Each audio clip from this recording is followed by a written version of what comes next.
আমার ম্যাচে কি হয়েছে তা আপনাদের দেখাবো এখন। প্রথমে ড্রোন ছাড়লাম, তারপর দেখলাম, তারপর ফ্যাক্টরিতে ঢুকে গেলাম,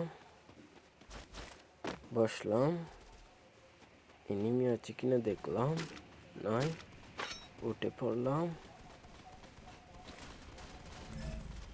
আমার টিমের নক হলো, তারপর আমি একটা এনিমি দেখতে পেলাম, নক করে দিলাম, তারপর আমি তাকে ডাউন করে দিলাম।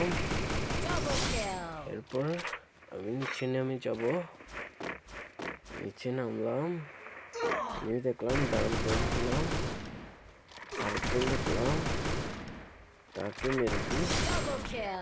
এই সামনে আসতেছে, তাকে ওয়ান ট্যাপ দিলাম।